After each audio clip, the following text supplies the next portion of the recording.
ధన్యవాదాలు అధ్యక్ష, ఈ అవకాశం ఇచ్చినందుకు. సరే, పెళ్లికి వచ్చినా రాకున్నా కానీ ఒక అధ్యక్ష చాలా బాధాకరంగా ఉన్నది, చాలా ఇబ్బందికరంగా ఉన్నది. మా ఇన్ఛార్జ్ మంత్రి వల్లనే నాకు. ఎందుకంటే నేను సురువుల మా శ్రీధర్ బాబు మాకు ఇన్ఛార్జ్ వస్తా అంటే నాకు మంచి మిత్రుడు ఆయన. నాకు అప్పుడు ఆయన మంత్రి ఉన్నప్పుడు 2009లో నా కాలేజీలకు హెల్ప్ కూడా చేసిండు ఆయన. కానీ అట్లా వచ్చినందుకు ఇప్పుడు మళ్ళీ మాకు ఇన్ఛార్జ్ మంత్రి అయినందుకు చాలా హ్యాపీగా ఫీల్ అయినా. కాకపోతే ఇప్పుడు ఎంత బాధపడుతున్నా అంటే అంత బాధపడుతున్నా, భరించలేను ఆ బాధను. నా గుండె ఇట్లా బాధతోటి భరించలేకపోతున్నా. ఎందుకంటే జవహర్ నగర్ అనే ప్రాంతము నా గుండెకాయ. అలా ప్రజలకు చెప్పిన, అందరికి చెప్పిన, దాన్ని అంతా కూడా జిహెచ్ఎంసి మొత్తం చెత్త అంతా తెచ్చి కొన్ని ఏళ్ల సందే అడ్డే వేస్తున్నారు. పర్లే వేస్తున్నారు, అది కాంగ్రెస్ టైంలో సందే వేస్తున్నారు, ఇప్పటిదాకా కూడా వేస్తూనే ఉన్నారు. కంటిన్యూ కాంట్రాక్ట్ ఉంది వేస్తున్నారు. మీ దాంట్లోనే కంటిన్యూషన్ అని చెప్తున్నా. నా జర ఓపిక పట్టాలని నీకు దండం పెడతా. ఎందుకంటే ఆ చెత్త వేసినప్పుడు నేను మంత్రి ఉన్నప్పుడు మా కేటీఆర్ గారు 500 కోట్లు ఇచ్చిండు. చెత్తతోటి కరెంటు తయారు చేసే ఉత్పత్తి ప్లాంట్ ఆడ తయారు చేసినాం. దాన్ని అది కాకుండా 144 కోట్లతోటి క్యాపింగ్ పెట్టిన, మొత్తం మట్టి పోసి గడ్డి పెట్టి అది గుట్ట లెక్క తయారు చేసినాం.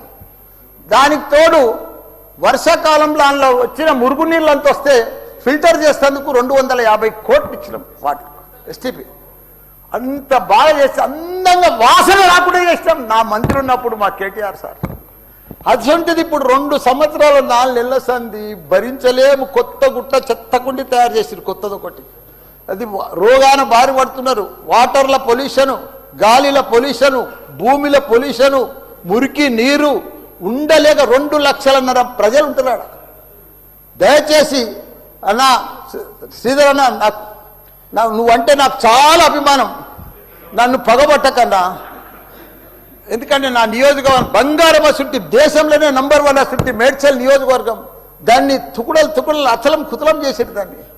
ఇప్పుడు దాన్ని 61 గ్రామాలు ఉంటే, 3 మున్సిపాలిటీ కార్పొరేషన్లు ఉండే, 7 మున్సిపాలిటీ ఉండే. దాన్ని తీసుకుపోయి మొత్తం జిహెచ్ఎంసీ చేసిరు. ఇప్పుడు 16 వార్డులు చేసిరు. దాన్ని ఒక మోరీలు లేవు, రోడ్లు లేవు, డ్రైనేజీలు లేవు, కరెంట్ స్తంభాలు లేవు, ఏమీ లేదు. ఇంకా మారుమూలు గ్రామాలే ఉన్నాయి, పెంకిటిల్లే ఉన్నాయి. దాన్ని తీసుకుపోయి జిహెచ్ఎంసీలో కలిపారు. హైదరాబాద్ మస్తు డెవలప్ అయింది. కానీ ఆ జిహెచ్ఎంసీలో కలిపినప్పుడు దయచేసి స్పెషల్ కేటగిరీ కింద జిహెచ్ఎంసీ చెత్తంతా ఆడికే వస్తుంది. దాన్ని ఒకటి క్లీన్ చేసి మీకు దండం పెడతా. ఎందుకంటే అక్కడ నేను ఉండలేకపోతున్నా. నేను ఎందుకు వస్తున్నా, ఎందుకు గెలిచినరా ఇక్కడి నుంచి అని భరించలేకపోతున్నా. నేను శ్రీధర్ అన్న నీకు దండం పెడుతున్నా. అదొక్కటి నాకు స్పెషల్ ఫండ్ ఇచ్చి 500 కాదు 1000 కోట్లైనా సరిపోవు. నువ్వు దీనికి బడ్జెట్లో ఇక్కడ జిహెచ్ఎంసీకి ఇచ్చిందంతా కూడా దానికి ఇవ్వాలి. ఎందుకంటే ఈ చెత్త అంతా అక్కడనే వస్తుంది. అక్కడ కూడా ప్రజలన్నా, పేద ప్రజలన్నా, డెవలప్ లేదన్నా, మోరీలు లేవన్నా, రోడ్లు లేవన్నా, లైట్లు లేవన్నా, చచ్చిపోతున్నారన్నా, రోజు ఒకరు చచ్చిపోతున్నారన్నా, హాస్పిటల్ బారిన పడుతున్నారన్న ప్రజలంతా. నేను చూడలేకపోతున్నా, నేను భరించలేకపోతున్నా. నీకు దండం పెడతా. ఇదొక్కటి నాకు స్పెషల్. ఒక్కసారి మీరు ఇన్స్పెక్షన్ చేసి అక్కడ రావాలని కూడా కోరుతున్నా. మీరు ఈ నడుమ ఇనాగ్రేషన్ కూడా వస్తలేరన్నా.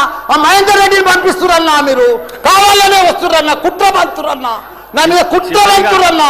ప్లీజ్ దయచేసి అదొకటి మీరు రావాలి. కృష్ణారావు గారు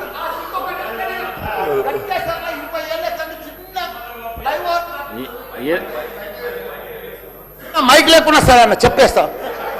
చిన్న ఒకటే నిమిషం. చిన్న ఫ్లైఓవర్ 20 ఏళ్ళ సంది కడుతుండ్రు.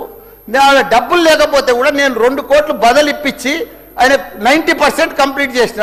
ఆయనకు 4 కోట్లు రావాలి. 3 చచ్చిపోయారు. వీడికి ఆ ఫ్లైఓవర్ బంద్ ఉన్నది గట్కేసర్లా.